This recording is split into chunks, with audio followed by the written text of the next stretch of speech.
Endapo tutamchukua muhabi, mwanachuoni wa kiwahabi, awe ni mufti wa Tanzania, katika kipindi ambacho yeye mufti huyo wa kiwahabi anaamini Waislamu wengine wote wasiokuwa katika kikundi chake wote ni makafiri.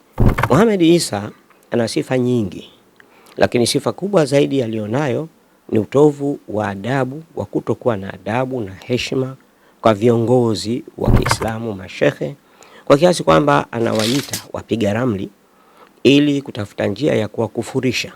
Vikao vyote hivi tulivyofanya, wewe ulikuwepo, unadanganya watu, unaropoka, unatoa maneno, unatoa sauti kubwa kama punda. Ni wakati huu matajiri watatu walitaka mimi niondoke katika msikiti wa Mtoro. Mtasumbuka sana, povu zitawatoka, lakini BAKWATA hamwezi kuishika.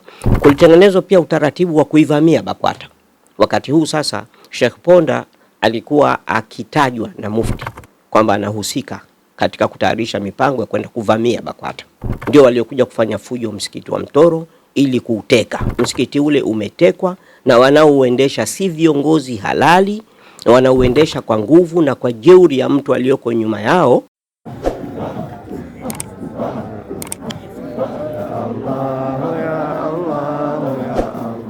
A'udhu billahi minash shaitani rrajim. Bismillahir rahmanir rahim. Alhamdulillah. Wassalatu wassalamu ala rasulillah. Allahumma salli wa sallim wa barik alayhi wa ala alihi wa sahbihi ajma'in wa ba'd. Assalamu alaykum wapendwa wana Mizani popote mlipo. Makala yetu ya leo itakuwa ni ufafanuzi wa majibu tuliopewa na mtu mmoja anayeitwa Muhammad Isa, ambaye siku chache zilizopita alinishambulia na kudai kuwa mimi ni mtu mwongo kwa kauli yangu kuwa kundi la mawahabi au Ansar Sunna kama wanavyojiita wenyewe wamekuwa wakifanya jitihada kubwa za namna mbalimbali bila kuchoka, wakidhamiria kuliteka Baraza Kuu la Waislamu wa Tanzania BAKWATA kwa nguvu au kushiriki katika uongozi wa ngazi ya juu. Pili, Muhammad Isa amedai kuwa mara ya pili sasa kuwa mimi nilifukuzwa msikiti wa Mtoro, na amekuwa wakieneza, hili kundi limekuwa likieneza mambo mengi sana, ikiwepo ubadhirifu wa mali, michango ya msikiti na kadhalika. Khalifa Hamisi huyu alikuwa imamu wa msikiti wa Mtoro jijini Dar es Salaam, akaja akaondolewa na sasa yuko anaendesha shughuli zake kinamna anavyojua yeye mwenyewe. Madai aliyoyadai tumelazimika kuzungumza kwa sababu ametuweka katika nafasi ambayo sisi wala hatuhusiki nayo. Kwa hivyo huyu bwana ni kadhabu na ashir, ni muongo mkubwa, na inapaswa watu wajiepushe naye sana huyu bwana. Jambo hili si la kweli, na kwa sababu limekuwa likivuma sana na halipatiwi majibu, watu wengi wanaweza kudhani kuwa ni kweli kwa kule kunyamaza kwetu kimya. Basi nimalize kwa kusema tu kwamba naweka ahadi katika siku zisizokuwa nyingi nitazungumzia ni nini kilichotokea msikiti wa Mtoro hadi msikiti huo ukatekwa na kuwa chini la kundi la wavamizi ambao waliuvamia msikiti huo kwa kutumia nguvu hadi hii leo. Tatu, aidha mropokaji Muhammad Isa amekuwa akidai kuwa mimi ni mtu mwongo kwa kudai kuwa genge la mawahabi limekuwa likijihusisha na utekaji wa misikiti kwa nia ya kueneza ushawishi wao wa imani yao inayolingania kuwakufurisha watu wote ambao si wafuasi wa imani yao. Sehemu ya 4 na ya mwisho, amedai kuwa Ansar Sunna hawawezi kuteka msikiti na wala hawajawahi kuteka misikiti, na akitoa sababu kuwa wanazo fedha nyingi wanazitumia kujenga misikiti mingi zaidi, kwa hivyo hakuna haja ya kusema kuwa wao wanateka misikiti. Na kwa msingi huo akajenga hoja kuwa mimi nasema uongo, na wanzake akiwatolea mwito wanipuuze kwa ninayoyasema. Huyu bwana ni muongo aliyepindukia, aliyekubuhu yani. Kwa sababu hata katika mazungumzo yake yale anazungumza wazi kwamba juhudi hizo za miaka ya 1990 zilifanyika kwa mikutano mbalimbali. Miongoni mwa mikutano hiyo ulikuwa ni mkutano uliofanyika chuo kikuu cha Dar es Salaam. na juhudi hizo zilikuwa ni kutaka mabadiliko katika uongozi wa BAKWATA, na hizi ni juhudi ambazo hazikuongozwa na kundi moja la Waislamu. Ni Waislamu wote wa Tanzania waliokuwa wana malalamiko dhidi ya BAKWATA, na yeye analijua hili, ila kwa sababu ni kadhabu na ashir, anasema wazi kwamba liliongozwa na Ansari Sunna, zile harakati. Wakati humo ndani anataja mpaka imamu aliyokuwa imamu mkuu wa msikiti wa Mtoro, Sheikh Kasim bin Juma, alihudhuria kikao hicho. Sasa tumuulize, Sheikh Kasim bin Juma naye alikuwa ni katika Maanswari?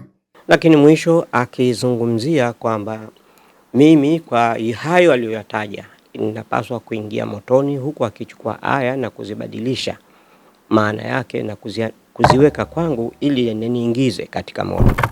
Huyu bwana ni muongo, na Mwenyezi Mungu anasema wailu yaumaidhin lilmukadhibin, adhabu ya moto wa wailu siku hiyo itakuwa juu ya watu waongo.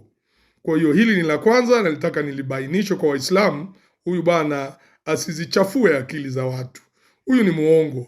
Kabla sijazungumzia niliyokusudia kuyaeleza, naomba kwanza niweke wazi mambo matatu. Kwanza, ni kweli kabisa na bila shaka yote kama alivyosema mhubiri wa Kiwahabi mropokaji Muhammad Isa kwamba nimesema genge la Mawahabi lina dhamiri ya kuliteka Baraza Kuu la Waislamu Tanzania BAKWATA kama mtakavyoona punde. Pili, ni kweli pia kuwa nimesema Mawahabi wana kundi la utekaji misikiti ambalo limeteka misikiti kadhaa katika jiji la Dar es Salaam, na hili nalo pia sina shaka nalo na nimelisema. Tatu, si kweli kuwa niliyoyasema hapo nyuma ni uongo kwa kiasi mropokaji Muhammad Isa aniite kadhabu na kunitolea hukumu ya kuniingiza motoni. Badala yake yote niliyoyasema ni kweli. Lakini kwa kuwa mhubiri wa Kiwahabi ambaye ni mropokaji mashuhuri Muhammad Isa, kama alivyo tabia yake, anadhana kuwa maadamu yeye ni mmoja kati ya kundi la Mawahabi wanafiki, anabeba imani ya kuwa watu wote wanafanana na yeye kulingana na tabia zake. Jinsi anavyojiona yeye kuwa anaweza kuropoka neno lolote analolijua na asilolijua, basi dhana yake inampelekea kuamini kuwa kila mtu yuko kama alivyo yeye. La nne, ni vizuri wana mizani tumtambue kwanza Muhammad Isa kabla hatujaanza kumsifu. Muhammad Isa ana sifa nyingi, lakini sifa kubwa zaidi alionayo ni utovu wa adabu, wa kutokuwa na adabu na heshima kwa viongozi wa Kiislamu, mashehe, kwa kiasi kwamba anawaita wapiga ramli ili kutafuta njia ya kuwakufurisha. Na kisha baada ya ukosefu wake wa adabu, tunashangazwa kwa ni jambo la ajabu sana kwa wenzetu wa Ansar Sunna kumchukua mtu asiyekuwa na adabu kama huyu na kumfanya kuwa ni msemaji wa kundi lao. Kwa hiyo ili kutuliza uropokaji wake na kusema asiyoyajua na kuyatolea hukumu, naomba tuwe wavumilivu katika usikilizaji wetu ili tupate kujua nani muongo kati yake na yale tuliyoyasema sisi. Katika utaratibu wa Kiislamu, mtu yoyote anapopata habari ni lazima azifanyie uchunguzi na apate hakika yake. Lakini anapokuwa mtu ana tabia ya uropokaji wa kutangaza na kusema kila analolisikia bila kutafuta hakika yake, huyu hasa ndio anayekuwa muongo. Lakini mimi ninayesema maneno niliyoyaona, niliyoshiriki kuwemo ndani yake, siwezi kuwa na sifa ya kuwa muongo. Na moto huu ambao Muhammad Isa anasema nitaingia, kwa hakika huu sio ule moto unaotajwa ndani ya Qur'ani, Jahannam. Maana Jahannam iko mikononi mwa Mwenyezi Mungu, lakini moto wa Muhammad Isa ni moto wa Kiwahabi ambao funguo za moto huo wanazo yeye Muhammad Isa. Kwa hiyo yeye ana haki na ana uwezo wa kumuingiza mtu yoyote anemtaka, kama vile ambavyo wanaweza kumkufurisha mtu yoyote wanaona kwa wao ni kafiri, na hivyo hivyo wanao funguo za moto wao walioandaa wao ili wamuingize. Lakini mimi Muhammad Isa hawezi kuniingiza motoni. Wakati wote wa maisha yangu nimekuwa nikijitahidi kwa vyovyote inavyokuwa niweze kuwa karibu na Mwenyezi Mungu, kuomba msamaha kwa kadri ya jitihada ili niepukane na jambo hilo. Sasa baada ya kusema hayo, nisema kuwa itakumbukwa mnamo Januari 15, 2026 Mizani Online TV tulitoa habari zilizohusu hukumu iliyotolewa na Mahakama Kuu ya Tanzania masjala ndogo ya Dar es Salaam, ambapo katika shauri hilo Waislamu 12 walitaka ufafanuzi wa kisheria kuhusu uhalali wa jamii ya Waislamu, kwamba kila wanapotaka kusajili taasisi yoyote kwanza kupata barua ya utambulisho kutoka BAKWATA. Mahakama Kuu ya Tanzania kanda ya Dar es Salaam ikitoa ufafanuzi juu ya ombi hilo ilisema hakuna kifungu chochote katika sheria ya muunganisho wa wadhamini inayolazimisha kila Waislamu wanapotaka kusajili taasisi yao katika ofisi ya mdhamini mkuu wa serikali walazimike kwanza kupata barua ya utambulisho kutoka BAKWATA. Aidha, mahakama ikakazia maelezo yake kwamba BAKWATA haiwawakilishi Waislamu wote, bali wale Waislamu wanaotaka kuwa chini ya BAKWATA watakwenda kupata huduma zinazotolewa na BAKWATA. Na ili kuonyesha udhaifu na kutokuwa na ukweli kwa Mohamed Isa ni kwamba wao kina Mohamed Isa wanacho kikundi, wanalo baraza linaitwa Baraza Kuu la Jumuiya na Taasisi, ambalo nalo pia mtu asipotaka kwenda BAKWATA anaweza kwenda kwenye hilo baraza wanaloliamini wao. Lakini katika mahakama hakupeleka jina la taasisi hiyo kwa sababu nayo pia inatoa barua, lakini wao kwa sababu adui yao mkubwa ni BAKWATA wakaandika jina la BAKWATA Administrator General na AG, yani Attorney General. Viongozi wa serikali na BAKWATA ndio maadui zao, wakawaandika wao wakajificha nyuma. Lakini wao pia kawaulizeni, hawatoi barua za utambulisho? Kama wanatoa barua za utambulisho, kwa nini katika hati ya mashtaka au haki ya madai yao hawakuandika kuwa na wao pia baraza kuu lao linatoa hati za utambulisho kwa taasisi zinazotaka kusajiliwa? Hiyo utaona kuwa watu hawa wanahila, hawaendi mambo kama vile yalivyo. Kadhalika wakaongopa pia kwamba wanachama wa BAKWATA ni wale tu ambao ni ahli sunna wal jamaa, ambao ni watu wa madhehebu ya Imam Shafi'i. Ni kweli kwamba Baraza Kuu la Waislamu Tanzania BAKWATA katika ngazi ya uongozi, maana pana mufti pale, kuna katibu mkuu, kuna mwenyekiti wa halmashauri kuu, kuna baraza la ulama, chombo chenye mamlaka makubwa zaidi.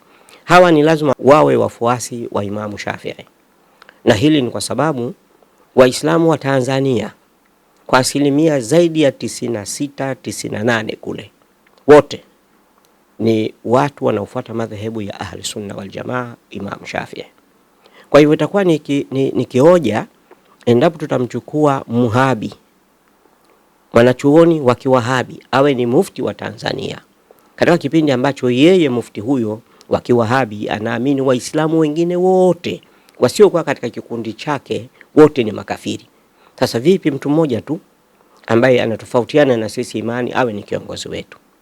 Lakini si kweli kwamba kila asiyekuwa ahli sunna kwa madhehebu hayo hapaswi kupata huduma za BAKWATA pindi anapozihitaji. Ukweli ni kuwa madhehebu yote ya Waislamu, Shia, kuna Sunni, Hanafi wapo hapa, kuna Mabohora, kuna na madhehebu mengine, na wasiokuwa Waislamu wanayo haki ya kupata huduma BAKWATA pindi wanapokuwa wanadhani kuwa BAKWATA inaweza kutoa msaada katika jambo husika.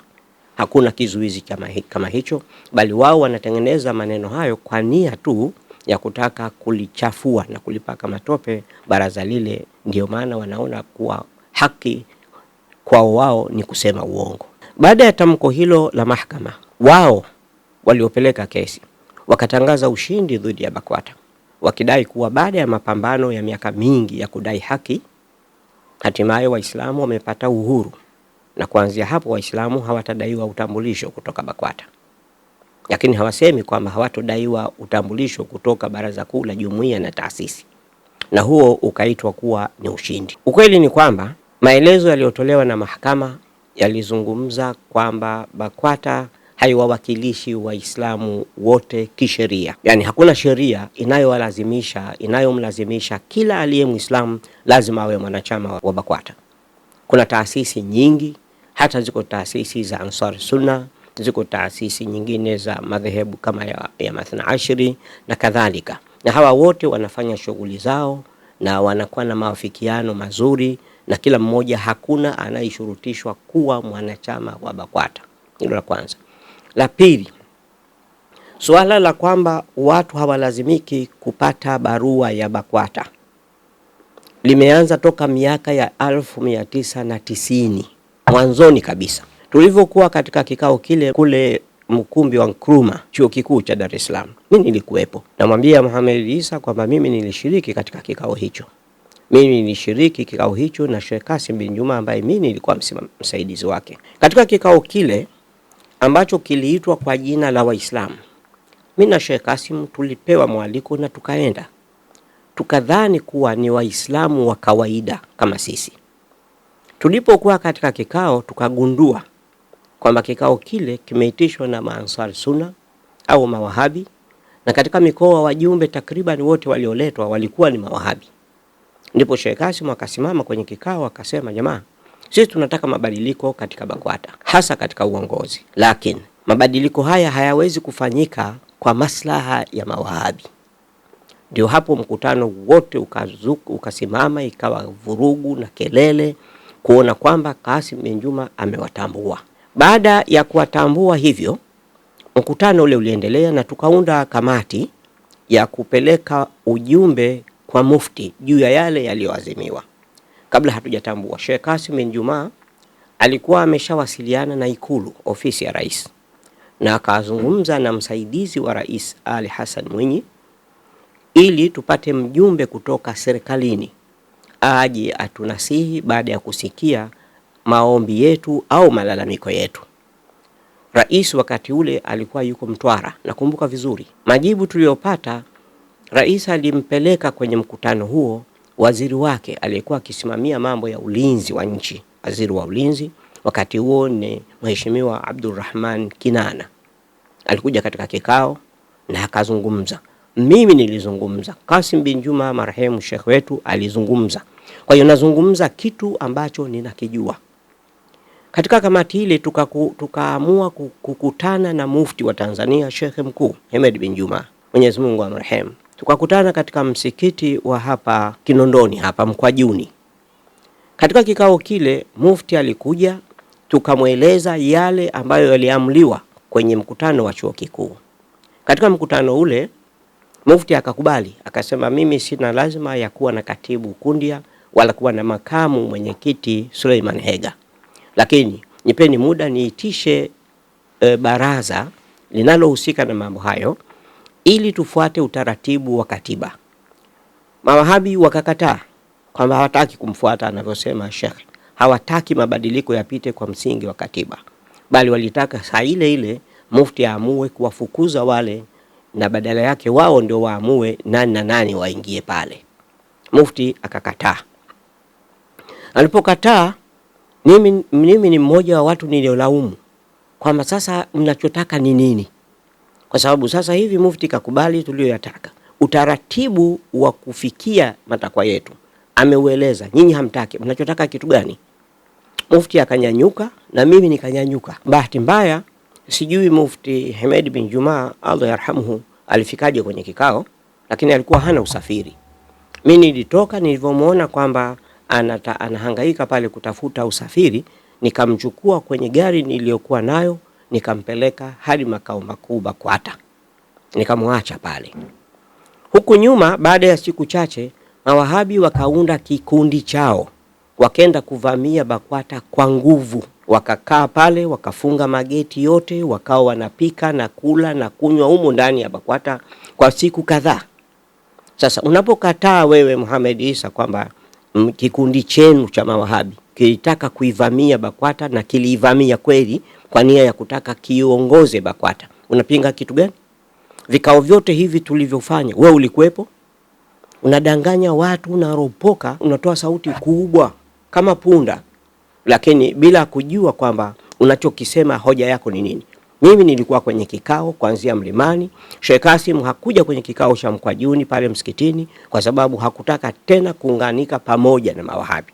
Usitumie jina la Sheikh Kasim kudhani kwamba kuhudhuria kwake pale ilikuwa ni kuunga mkono Wahabi. La hasha. Baada ya muda BAKWATA iliomba msaada polisi. Polisi wakaleta watu wao pale, wakawataka wale waliovamia pale waondoke na masufuria na masahani yao, waondoke walikotoka. Na kama hawakuondoka hadi siku fulani wataondoa kwa nguvu. Hiyo hatua iliwafanya wakaondolewa pale, wakaondoka. Lakini shauri halikuisha, lilikwenda ofisi ya rais. Katika ofisi ya rais, mawahabi hawa wakadai kwamba wao wanataka uongozi wa BAKWATA uchanganyike na wao waingie kwenye baraza na BAKWATA iwatoe watu fulani washirikiane ili kuunda BAKWATA mpya inavyotakiwa na mawahabi. Mufti Hemed bin Juma akakataa, akasema baraza lina katiba yake na halina kasoro. Mwisho wa yote, Mzee Mwinyi kama rais akatoa wazo, akasema basi ni maamuzi tuseme ya kirais kwamba nyinyi anzisheni baraza lenu madamu hamkubaliani. Ndipo likaanza kuandikishwa hili baraza linaloitwa Baraza Kuu la Jumuiya na Taasisi za Kiislamu. Baraza hili liliundwa mwaka 92 ili kujiepusha na BAKWATA. Wale ambao hawataki BAKWATA watakuwa wanaenda kupata huduma kutoka baraza hili. Hadi hii leo hatujui hilo baraza liko wapi, mwenyekiti wake ni nani, hata jengo labda nyumba moja tukajua kwamba hii ndio ya baraza kuu, hilo hatulijui. Bado tu kwenye akili zao, bado BAKWATA ipo, hawajakosa BAKWATA katika akili zao. Hii ni hatua ya mwanzo ya BAKWATA kutaka kuporwa na kikundi cha mawahabi. Hii ilikuwa ni wakati wa Sheikh Mkuu Hemed bin Juma. Katika uongozi wa Sheikh Mkuu Isa bin Shaaban Simba, Allah yarhamuhu, kulitengenezwa pia utaratibu wa kuivamia BAKWATA. Wakati huu sasa Sheikh Ponda alikuwa akitajwa na mufti kwamba anahusika katika kutayarisha mipango ya kwenda kuvamia BAKWATA. Katika swala hilo mimi niliitwa kwenye hicho kikao ambacho alikitayarisha mufti kwamba BAKWATA inataka kuvamiwa na watu wameshapangwa kuja kuivamia na Ponda anahusika. Katika kushauriana tukaamua kwamba hilo neno lizungumzwe hadharani. Mufti Simba akaita mkutano wa waandishi habari, akatoa maelezo ya hizo njama zilizofanywa, lakini kwa bahati nzuri zikaweza kuvunja uvumi ule, hakukuwepo tena jaribio hilo. Hiyo ni wakati wa Sheikh Isa bin Shaaban Simba. Uongozi wa Sheikh mkuu wa sasa Abubakar bin Zubair bin Ali, njia iliyopitiwa ni kwenda mahakamani kudai kwamba Waislamu tunanyanyaswa na tunaambiwa kwamba lazima kila unapotaka barua uende BAKWATA. Mahakama ikawaambia kwamba hakuna ulazima huo, hakuna sheria hiyo. BAKWATA ina wanachama wake wanaoitaka BAKWATA na wale wasiotaka hawana lazima ya kwenda BAKWATA. Wanachokifanya wao ni kuwadanganya Waislamu. Kabla ya ufafanuzi huu wa mahakama, ilikuwa kwamba kila mtu anayetaka kuandikisha taasisi yake kwa baraza la wadhamini ni lazima aende BAKWATA, jambo ambalo si kweli hata kidogo.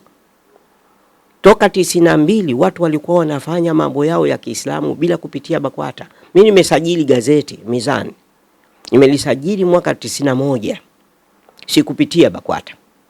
Walijaribu kuniambia kwamba niende BAKWATA kupata barua, nikawaambia hapana, sio lazima. Nikaandikishwa, gazeti langu likaandikwa, na katika kipindi hicho mawaziri walikuwa wawili wamepishana pale. Kwanza alikuwa Rais Benjamin William Mkapa, alikuwa waziri wa habari, akatoka pale akaenda foreign, akaja waziri Diria. Hawa wote nilikutana nao katika kuzungumzia habari ya gazeti, lakini mwisho wake wakaliruhusu. Katika kadhia hiyo kwamba wanalazimishwa watu BAKWATA, maneno haya ni ya uongo. Tuyaite uongo ndio lugha nzuri, kwa sababu hayapo. Hakuna aliyelazimishwa. Watu wote wanaokwenda BAKWATA wanakwenda na wasiotaka hawaendi. Kizuizi hicho hakuna, na wala maneno ya mahakama hayatobadilisha kitu chochote. Hii leo ukienda immigration lazima utataka utambulisho. Leo hii ukienda mahakama kumchukulia mtu dhamana lazima ulete utambulisho. Hii leo ukienda RITA unataka kuandikishwa lazima uwe na utambulisho ambao RITA wanautambua. Hakuna ofisi ya kienyeji ambayo kila Muislamu atakwenda, mimi ni Muislamu nimekuja kuandika taasisi uandikiwe. La, lazima kuna form, lazima kuna vitu kadhaa wa kadha vitatakiwa. Hizo ni regulations ambazo zinatumika katika ofisi zote. Sasa hizo ni sababu tatu. Twende kwenye sababu nyingine. Jambo jingine ambalo amekuwa akisema Muhammad Isa ni kuhusu kwamba mawahabi wamekuwa wakiteka misikiti. Ni kweli hilo nimelisema na nina hakika nalo. Na miongoni mwa misikiti iliyotekwa kwanza ni msikiti wa Mtoro. Enzi za Sheikh Kasim bin Juma, mawahabi walivamia msikiti wa Mtoro wakauteka kwa nguvu. wakamfukuza Sheikh Kasim bin Juma, alikuwa akitaka kuswalisha, wakamkamata kanzu yake wakamvuta, ikawa ghasia pale. Sheikh Kasim alitoka akaenda zake kwa ajili ya matibabu Nairobi. Nikiwa mahakamani, Sheikh Ponda alinifuata katika korokoro ya mahakama, akanambia, sikiliza, pale msikitini tumeshamfukuza Sheikh Kasim na Waislamu wamesema kwamba wewe ujipambanue, uko upande gani, upande wetu au wa Kasim bin Juma? Sheikh Ponda nikamjibu kwamba hapana, msikiti wa Mtoro mimi nimeletwa na Sheikh Kasim, ndiye aliyekwenda kunitambulisha kwa baraza la wadhamini wa msikiti, kwa wenye msikiti waliotoa nyumba yao iwe msikiti, ndio wanaomiliki msikiti wa Mtoro. Si kama hivi leo watu wanadanganywa kwamba mtu fulani ndio mwenye msikiti. La hasha, msikiti huu una wenyewe, wako Msasani. Kwa hiyo mimi siwezi hata kidogo kuungana na ninyi. Ngojeni nikitoka hapa, kama sijaenda jela, nitakuja kupambana na nyinyi hapo hapo msikitini. Sasa bado mpaka hatua hiyo, wewe Muhammad Isa hujafahamu kwamba mawahabi waliuteka msikiti wa Mtoro na wakaukalia kwa siku kadhaa, na shauri hilo lilikwenda kuishia mbele ya kamanda wa polisi wa mkoa wa Dar es Salaam akiitwa Tryphon Maji. Maji aliwaita wao, akawaita wadhamini, akawauliza, ninyi ni nani? Sisi ni waumini. Nyinyi nani? Sisi ni wadhamini. Sisi tunawajua wadhamini, hatukujueni nyinyi, na mkirudi kufanya fujo pale, kitakachowatokeeni msije mkajuta. Mwisho hapo ni wakaondoka msikiti wa Mtoro, tukaushika ule Mtoro, tukarudia kama kawaida. Mara ya pili ni wakati huu matajiri watatu walitaka mimi niondoke katika msikiti wa Mtoro. Matajiri hawa walifanya hila za namna mbalimbali. Hili nitakuja kulieleza wakati nazungumzia mambo ya Mtoro. Hawa matajiri, mmoja wao alitoa fedha, wawili walitoa fedha wakampa aliyekuwa katibu wetu Ibrahimu, ambaye alikufa siku chache baada ya mkasa huo. Ibrahimu akaenda akamtafuta Sheikh Ponda, wakashirikiana, wakapatikana vijana wa Kiwahabi ndio waliokuja kufanya fujo msikiti wa Mtoro ili kuuteka. Msikiti ule umetekwa na wanaoendesha si viongozi halali, wanaoendesha kwa nguvu na kwa jeuri ya mtu aliyoko nyuma yao, kwamba hakuna lolote litakalowatokea, lakini mahakama imezuia kuwepo uongozi. Kwa hiyo wale wanaojiita maimamu pale ni wadanganyifu tu, ni watu wamechuna sura zao, lakini hakuna imamu pale msikitini. Lakini ulitekwa na mawahabi, mara hii wakikodishwa. Lakini nimalizie tu kwa haraka kusema kwamba msikiti wa Mtoro ni mmoja kati ya misikiti iliyotekwa. Halikadhalika msikiti wa Sinza ulitekwa, kadhalika msikiti wa Mtambani ulitekwa na mawahabi kwa miaka mingi, wakajenga na wakafanya na shule, wamefukuzwa siku hizi za karibuni. Msikiti wa Mwembe Chai ulitekwa na mawahabi, hata wakasababisha mauaji yalitokea pale kwa fujo walizozianzisha, hadi serikali ilipoingilia kati ikaufunga msikiti, ikawakabidhi wadhamini. Msikiti Masjidut Taqwa Mwananyamala umetekwa na mawahabi. Msikiti wa Mwenge ulitekwa na mawahabi kwa siku nyingi, hadi pale mahakama ilipoamua kukabidhi wadhamini. Na msikiti wa Ilala pale mahakamani mpaka leo una kesi kubwa mahakamani na mawahabi. Kwa hiyo wewe Muhammad Isa, jaribu kuwa mtulivu na mwenye kujenga hoja badala ya kuropoka. Nazungumza jambo ambalo ninalitambua kwamba hiki kikundi cha kuteka misikiti ni kikundi cha mawahabi, ndicho kilichowekwa kwa ajili ya kuteka misikiti, kwa kuamini kwamba watu wanaoendesha misikiti na wao si mawahabi, wale ni makafiri na ni wanafiki, ni washirikina, kama hivyo ulivyosema wewe usivyokuwa na adabu mdomo wako, kwamba katika BAKWATA kuna watu wanaendesha wako pale ambao wanapiga ramli.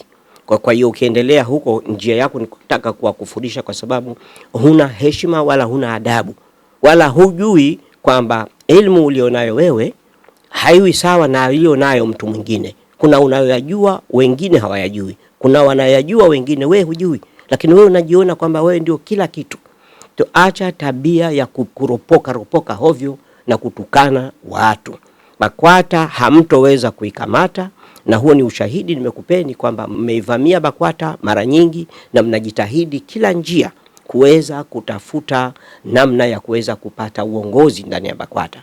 Genge la mawahabi linalopinga hitima, linalopinga maulidi, linalopinga kunuti, linalopinga talqini, linalopinga kila jambo wanalofanya Masuni, halikubaliki Tanzania hii. Angalia kuona kwamba haya madhehebu yenu mapya ya siku 2-3 hizi. Magomeni hii ninayoishi mimi yote, juu na chini, kuanzia Kimamba nenda mpaka Mapipa chini, upande zote mbili, huwezi kukuta msikiti wa Kiwahabi hata mmoja, kwa sababu dini hiyo ilikuwa haipo. Mawahabi kwa sasa wana msikiti karibu na ofisi za Yanga, klabu ya Yanga pale Jangwani. Huu ni msikiti wamejenga pale, na katika Kariakoo nzima msikiti wa Mawahabi ni huo tu peke yake. Kwa hiyo Mawahabi si dini inayoweza kukubalika hapa nchini. Mtasumbuka sana, povu zitawatoka, lakini BAKWATA hamwezi kuishika, na wale wanaoongoza pale ni watu alimu, wamesoma. Kuna kundi pale la wanazuoni kuanzia mufti mwenyewe, kuna Sheikh Hamid Jongo yuko pale, kuna Sheikh Hamisi Mataka yuko pale, na mashekhe wengine wanaongoza baraza lile. Kwa hiyo nyinyi mtatazama macho tu. Enendeni kwenye baraza linaloitwa Baraza Kuu la Jumuiya na Taasisi, ambalo ni la kwenu. Liendesheni lile, limekataliwa na Waislamu. Hadi leo hakuna ubishani wowote kwamba ni BAKWATA tu peke yake ndio inayowakilisha Waislamu, kwa kuwa imeweza kuwafikia Waislamu mahala popote walipo. Kwa hiyo ndugu zangu Waislamu, nimezungumza yale ninayoyajua na yale niliyoshiriki, sio kwamba nazungumza kitu nisichokijua. Ni Mohamed Issa ndio anayezungumza tu kwa kuropoka, na hii ni uropokaji wake, na ni maarufu kwa uropokaji na utovu wa adabu. Tumuombe Mwenyezi Mungu atujalie kuwa watu waadilifu na wenye kusema kweli. Unanitaja kwa uongo kwa muda mrefu, kwa kila neno 1, 2, 3 unasema huyu ni muongo, 1, 2, 3 muongo. Mimi si muongo, si tabia yangu uongo, wala si ropoki. Tazama usivyokuwa na adabu. Unauliza hata maisha yangu, hatujui anaishije, anajua anaishi kivyake vyake. Inafaa ufanye vipimo. Kuna vipimo vingi watu hawafanyi. Kuna masikio, unaweza kumkuta mtu ana miaka 50, 60 hajawahi kupima afya ya masikio. Lakini vile vile ni vizuri tukawa tunajaribu kutazama afya ya akili nayo pia.